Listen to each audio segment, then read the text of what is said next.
ఇప్పుడు దాకా క్లైమాక్స్ చాలా కొత్త పాయింట్ నాకు తెలిసి. హారర్ సినిమాలో హారరే కాదు, ఒక టైప్లో చేసాడు అన్నయ్య. ఎలా చేసావు మరి? మేమైతే ఎక్సైడ్ ఉన్నాం మరి. అది మీరు చెప్పాలి తర్వాత, అది ఇంపార్టెంట్. ఏదేమైనా మనకి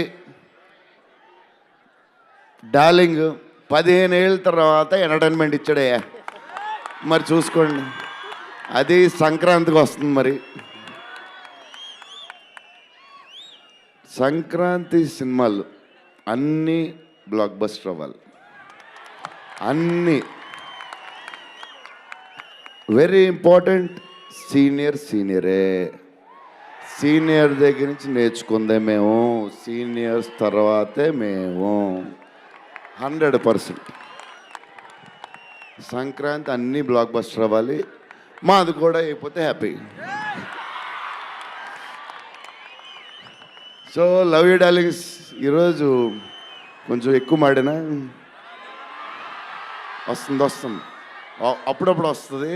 ఒకరోజు ఎరగదీస్తా. Love you darlings.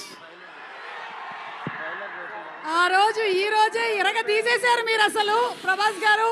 డార్లింగ్స్ రేపు ట్రైలర్ చూడండి. విశ్వప్రసాద్ గారి బడ్జెట్, ఈయన మెంటలు అన్నీ వదులుతాయి. Okay darlings, love you love you love you love you love you love you. So అది చాలా చాలా గ్రేట్ క్వశ్చన్. దాని గురించి నేను రేపు ఒక పెద్ద ఈవెంట్లో మాట్లాడదాం అనుకుంటున్నాను. సో మీరు ఇప్పుడు అడిగారు కాబట్టి డెఫినెట్లీ దాని గురించి అక్కడ మాట్లాడతాను. I want to say something. నిజంగా ప్రభాస్ గారి ఒక వ్యక్తిత్వానికి నిదర్శనం ఆ స్టేట్మెంట్ ఇవ్వటం. ఆయన ఉన్న స్థాయికి, ఆయన ఉన్న స్టేటస్కి ఈరోజు ఒక పాన్ ఇండియా స్టార్గా ఉన్న ప్రభాస్ గారు సీనియర్స్ తర్వాతే మేము అని ఒక స్టేట్మెంట్ ఇవ్వటం అనేది నిజంగా ఆయన వ్యక్తిత్వానికి హ్యాట్స్ ఆఫ్. అందుకే ఆయన డార్లింగ్ ప్రభాస్ అంటాం మనం. సో ఆయన నేచర్, ఆయన హ్యుమానిటీ కాబట్టి ఈరోజు ఆయన ఆ స్థాయిలో ఉన్నారు. సో ఆ స్టేట్మెంట్ మాత్రం నిజంగా హ్యాట్స్ ఆఫ్ ప్రభాస్ గారికి. సో ఖచ్చితంగా మా తరపున రాజా సాబ్కి 8th ప్రీమియర్స్కి మేమందరం మా టీంతో వెళ్ళి ఆ సినిమాని మేము సెలబ్రేట్ చేసుకుంటాం. అది త్వరలో చెప్తామండి. అంటే అది ఇంకా ప్లానింగ్ జరుగుతుంది, ఎట్లా రిలీజ్ చేయాలి ఏంటనేది. అండ్ ప్రొడ్యూసర్స్ వాళ్ళు చెప్తారు అది ఎట్లా ఏంటని.